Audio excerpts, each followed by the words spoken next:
Pensez-vous que ça dénigre pas un peu le métier? Comment on change ça? Arrête de dire que tu vas le faire, puis fais-le. Bonjour Isabelle, Bonjour, qui s'est fait Marie. couper le chemin par un gros panneau de signalisation en s'en venant au bureau. En fait, le verglas, c'est plutôt le vent. C'est ce matin. Ben, c'est pire que la semaine passée. Ah non, là. mais c'est épouvantable. 300 000 foyers sans électricité présentement. Exactement. Et ce matin, en venant ici, gros embouteillage tout de suite après la sortie de Champlain pour venir au centre-ville de Montréal parce qu'il y avait une espèce de gros panneau indicateur autoroute, là, tu sais, les gros panneaux immensément lourds. Là. Et il y avait une voiture de police qui essayait. Il était coincé dans le parapet. Mais tu sais, s'il n'y avait pas eu de parapet, là, il y a des véhicules qui se le prenaient en pleine face. Fait que faites attention aujourd'hui. Ça nous permet de rappeler aux gens, si vous n'avez pas d'affaires, faites comme le monde qui travaille à l'Auto-Québec. Faites du télétravail.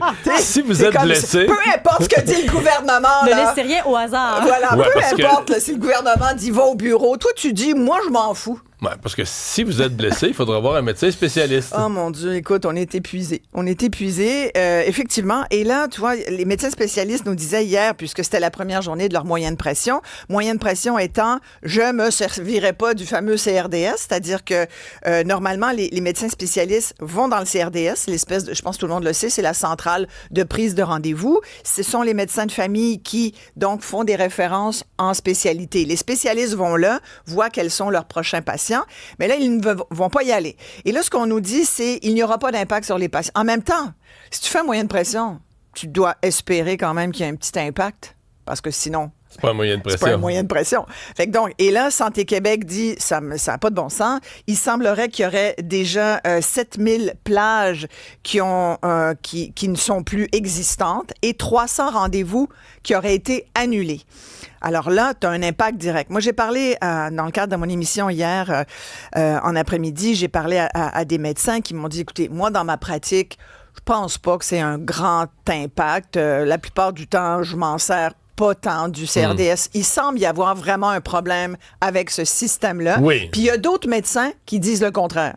Il y a d'autres médecins. L'ancien ministre de la Santé, Yves Bolduc, lui, il dit que ça va être un gros problème parce que c'est quand même très utile. Moi, je pense qu'il va y en avoir. C'est sûr qu'il n'y a pas de moyen de pression sans qu'il y ait d'impact sur les patients. Mais là, en fin de journée hier, Santé Québec semblait tenir la ligne dure, qu'ils toléreront pas. Non, ils toléreront pas. Ils pensent qu'ils demandent, eux, aux omnis, continuez à envoyer vos rendez-vous au CRDS. Oui.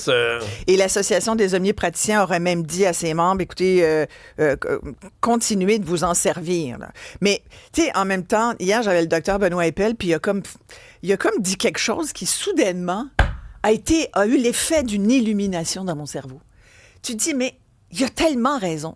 C'est parce que les gens téléphonaient pour dire, oui, mais est-ce qu'on va avoir plus? Parce que la question, c'est est-ce que vous trouvez que les spécialistes abusent? Est-ce qu'ils en demandent trop?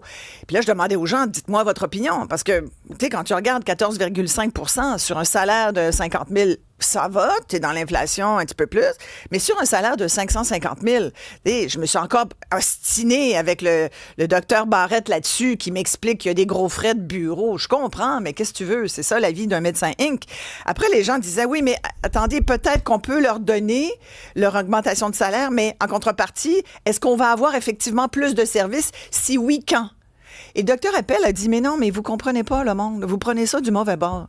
En fait, en ce moment, ce qui se passe, c'est que les spécialistes, ils négocient leur salaire. Point barre. C'est une négociation salariale, essentiellement. Tout le monde essaie de négocier des conditions de travail, des conditions d'amélioration du réseau. Ce n'est pas ça sur la table. On n'est pas en train d'améliorer le réseau. Excuse-moi, on pense ça parce qu'on nous dit ça. Non? Ben la là, Fédération des médecins spécialistes nous dit ça. Ben, c'est parce qu'ils envoient certains messages. Non, je comprends bien. Ce qu'ils nous disent, c'est nous, on n'est pas capable de travailler parce que le réseau est mal organisé. Moi, je pense qu'ils ont en partie raison. Ils disent le CRDS, ça vaut pas de la chenoute, c'est pas utile, on est obligé encore de s'en tenir au fax. C'est possible que le système marche pas comme il devrait marcher. Je pense qu'on est tous d'accord qu'il y a des gros enjeux, ne serait-ce que sur la prise de rendez-vous. Écoute, tu vas voir un spécialiste, ton spécialiste va te dire, ma fille qui a reçu une lettre comme quoi elle se fait dire, vous avez manqué 2 de vos rendez-vous, vous savez qu'au 3e, vous retombez en bas de la liste de votre spécialiste, alors qu'elle est suivie par son spécialiste depuis des années, qu'elle n'a jamais été au courant de ces rendez-vous-là. Tu comprends? Donc, elle a manqué des rendez-vous. Elle se fait accuser d'avoir manqué des rendez-vous. Mais dont elle n'est même pas au courant. Alors, il y a des enjeux à la réception. Permettez-moi de vous dire, il y a des enjeux à la réception.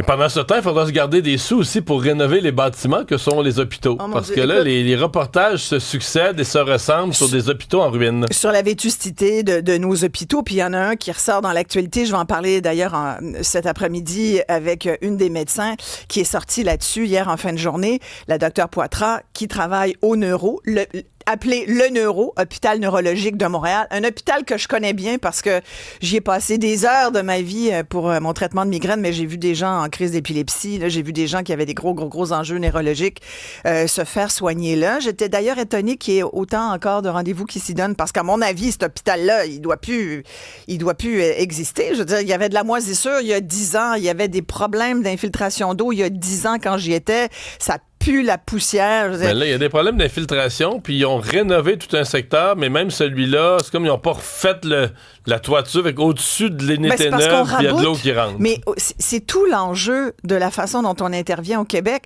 C'est que ça soit nos nids de poules ou les murs de nos hôpitaux, on raboute, on va faire un petit bout ici, on le change pas vraiment, mais on va faire du colmatage, puis un autre petit bout ici, puis tu comprends, c'est du patchage, ça devient...